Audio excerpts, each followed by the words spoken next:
Fishing in Sydney this weekend, here's where to go fishing and what's been biting around Sydney over the past week. Well, there's been some really nice kingfish being caught both in the river out offshore. Out offshore, we've seen our fish being caught around the cliffs in between Sydney Harbour all the way down to the south of the Port Hacking region. Along with that, they've also been biting around our marker channel markers in and around the rivers as well. Along with that, out offshore, we've seen the start of our early winter snapper bite.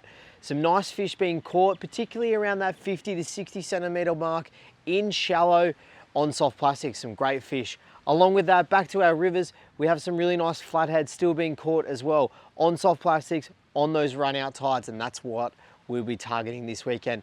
Now let's look at the conditions for this weekend. We have a strong southwesterly throughout the weekend and a run out tide in the morning.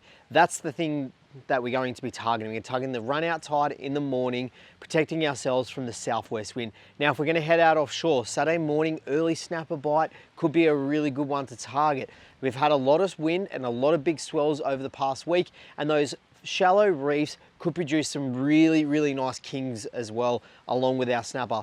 Daiwa 5-inch jerk shads in our baby bass colours, #1 lure to be able to use out there.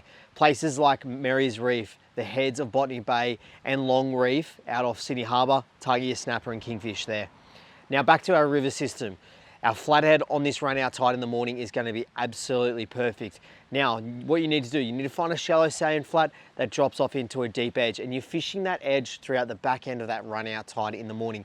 Now behind me, Botany Bay, Tower is a really good spot for that as well. Sydney Harbour out in the Parramatta region or along the Parramatta River, there's some really nice drop-offs there along sandy banks to be able to target your flathead. And heading even further south along the Port Hacking, targeting our flathead are along Southwest Arm, Northwest Arm and Mainborough, our 3 spots. So that's what's been biting around Sydney and where to go fishing this weekend. Hope you all enjoyed it, and let me know how you go this weekend when you head out for a fish.